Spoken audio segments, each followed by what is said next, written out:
সেটা হলো, ম্যাম আপনি তো বললেন এটা ওষুধ খেতে হবে, তবে আমার একটি প্রশ্ন, যে ঘরে যেগুলো খাবার খেলে লিঙ্গটা ভালোভাবে শক্ত রাখতে পারবো, এটা নিয়ে একটি ভিডিও বানান।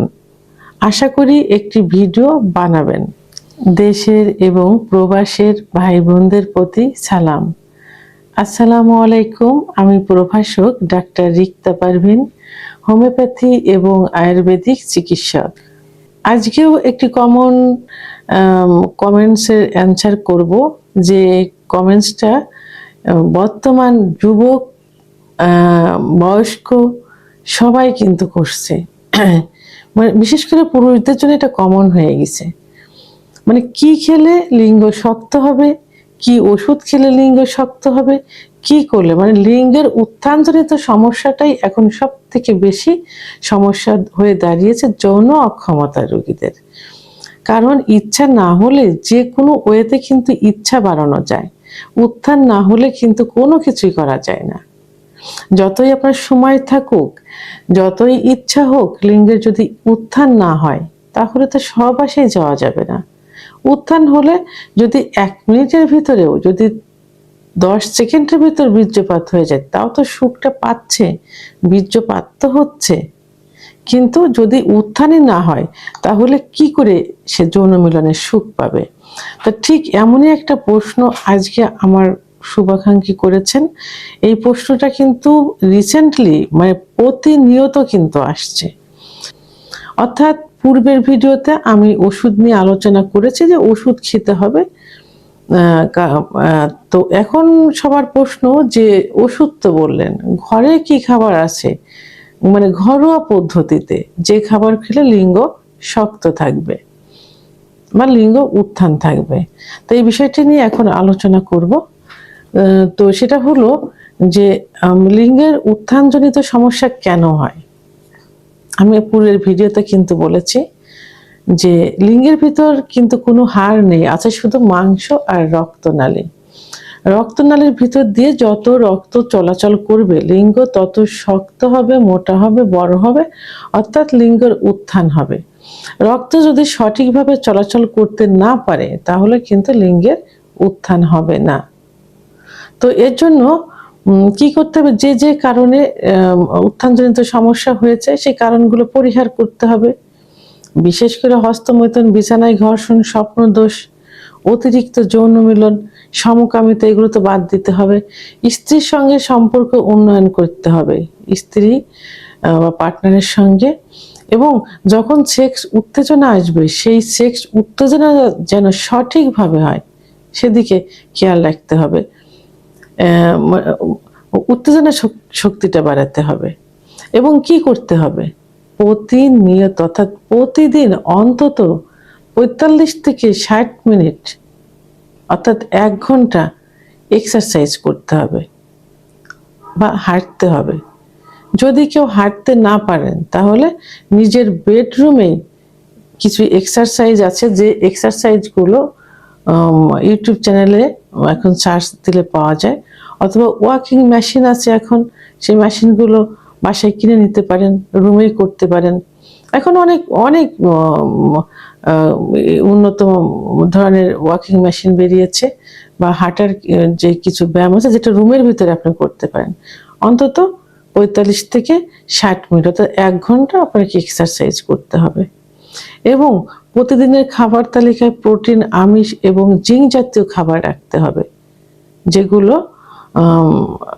যেগুলো আপনার কি করবে, লিঙ্গ উত্থানজনিত সমস্যার সমাধান করবে। তা আজকে আমি কয়েকটি ওষুধ নিয়ে আলোচনা করব, কয়েকটি খাবার নিয়ে আলোচনা করব। তো এর মধ্যে যে খাবারটি প্রথমে বলবো সেটা হলো রসুন। রসুনটা কিন্তু সবার বাসায় কিন্তু কম বেশি থাকে, বিশেষ করে রান্নার রুমে, কিচেনে থাকে। তো এই রসুনে কিন্তু অ্যান্টি অক্সিডেন্ট থাকে, অর্থাৎ ন্যাচারাল অ্যান্টিবায়োটিক যেটা।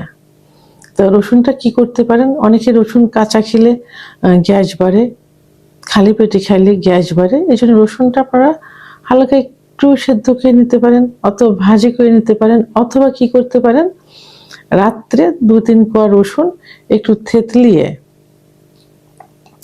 1 চামচ মধুর ভিতর দিয়ে ভিজিয়ে রাখতে পারেন, সকালে খাবার পরে খেতে পারেন। যাদের গ্যাস বাড়ে না তারা খালি পেটে খাবেন। এখন কথা হলো যে যদি কারো ডায়াবেটিস থাকে সেক্ষেত্রে মধু কি করবেন?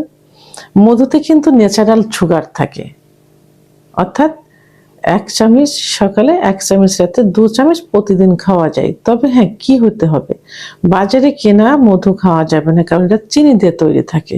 তো আপনারা নিজে চাকের থেকে যে মধুটা যখন পারে এটা মোচা সহ নিজের চোখে দেখে ওই মধুটা কিনবেন। তো এই মধুটা যদি আপনি সকালে এবং রাত্রে 1 চামচ করে খান তাহলে কোনো সমস্যা হবে না। সেহেতু রসুনের সঙ্গে 1 চামচ করে মধু গুলিয়ে রেখে সকালে খাইতে পারেন। ভরা পেটে, যাদের গ্যাস হবে ভরা পেটে, যাদের গ্যাস হবে না খালি পেটে খেলে ভালো হবে। অনুযায়ী সেটি হলো ডিম। এখন এই ডিমটা সব থেকে ভালো হয় যে যারা খাবার, যেসব মুরগি খাবারগুলো নিজে ম্যানেজ করে খায়, কুড়িয়ে খায়, যেমন দেশি মুরগি, হাঁসের ডিম, অর্থাৎ এই যে এখন যে পোলট্রির ডিমগুলো বেড়েছে, এরা কিন্তু খাবারগুলো তৈরি করে তাদেরকে দেওয়া হয়, বিভিন্ন রাসায়নিক পদার্থ থাকে এর ভিতরে। তো এই জন্য কি করতে হবে, হাঁসের ডিম খেতে হবে। হাঁসের ডিম ভিটামিন ডি থাকে, যা টেস্টোস্টেরন হরমোন বৃদ্ধি করে।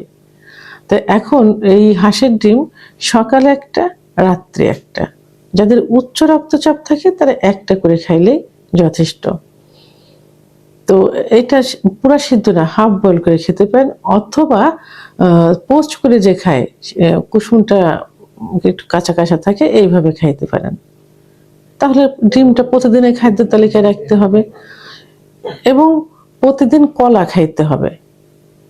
কলা সকালে একটা, রাত্রে একটা। কলা টেস্টোস্টেরন হরমোন বৃদ্ধি করে। এখন যাদের ডায়াবেটিস আছে তারা কি করবেন, তারা প্রতিদিন একটা কলা খাইতে পারেন। সকালে একবারে খেতে পারেন, রাত্রে একবারে খেতে, অথবা সকালে হাফ খেতে পারেন, রাত্রে হাফ খেতে পারেন। তাহলে খাদ্য তালিকায় কলা রাখতে হবে। কলাটা তো কমন, এটা নিজেদের যারা একটু গ্রামে থাকে নিজেদের বাড়িতেও কিন্তু কলা গাছ লাগাতে পারেন। ঠিক আছে। তো আরেকটা কি হলো, আরেকটা খাদ্য হলো মধু, যেটা আমি আগেও বলেছি। মধু কি হয়, মধু টেস্টোস্টেরন হরমোন বৃদ্ধি করে, নাইট্রিক অক্সাইডের মাত্রা বৃদ্ধি করে। তো সেহেতু মধু খাইতে হবে। আর মধুটা কিন্তু অবশ্যই, আমি আগেও বলেছি যে বাজারে কেনা মধুতে চিনি থাকে, এই জন্য বাজারে কেনা মধু বাদ দিয়ে নিজেরা একটু কষ্ট করে চাকের থেকে মধু সংগ্রহ করবেন, চাক সহ, যেটা চোখে দেখতে পাচ্ছেন। মধুতে কিন্তু ন্যাচারাল সুগার থাকে। সেহেতু মধু ডায়াবেটিস রোগীরা কি করতে পারে, সকালে 1 চামচ, রাত্রে 1 চামচ খেতে পারে। এবং সঙ্গে বাদাম, কাঠবাদাম, কাজু বাদাম, পেস্তা বাদাম, খেজুরে ন্যাচারাল সুগার থাকে। ডায়াবেটিস রোগীরা খেজুর খাইতে পারে, সকালে 2টা, রাত্রে 2টা। তো এইভাবে প্রতিনিয়ত খাবারের তালিকায় যদি এই খাবারগুলো রাখতে পারেন, যাদের অর্থনৈতিক অবস্থা বেশি একটা ভালো থাকে না, বেশি সচ্ছল না, তারা দেশি যে বাদামগুলো আছে, যেগুলো আমরা এই যে ভাজি করে বাজারে বিক্রি করে, এই বাদামগুলো খাইতে পারেন। আর ন্যাচারাল সবজি, গাজর, শসা, টমেটো, এইগুলা খাইতে পারেন। বিশেষ করে যে 4টি খাবার আমি বললাম, ডিম, কলা, রসুন, মধু, ডিম, কলা, রসুন, মধু, এইটা আপনারা প্রতিনিয়ত খাবারের তালিকায় রাখবেন। তাহলে দেখবেন আপনাদের উত্থানজনিত সমস্যা হবে না। তবে অবশ্যই কারণগুলো কিন্তু বন্ধ করতে হবে। আর এইটা আপনাদের বাসায় কিন্তু প্রায় সময়ই থাকে, রসুনটা তো থাকেই। এর সঙ্গে কালো জিরা খাইতে পারেন, আরো ভালো কাজ করবে কালো জিরা, তো সব রোগের সেরা ওষুধ। তো ভিডিওটি সম্পর্কে যদি কোনো মতামত থেকে থাকে অবশ্যই কমেন্টসের মাধ্যমে জানাবেন।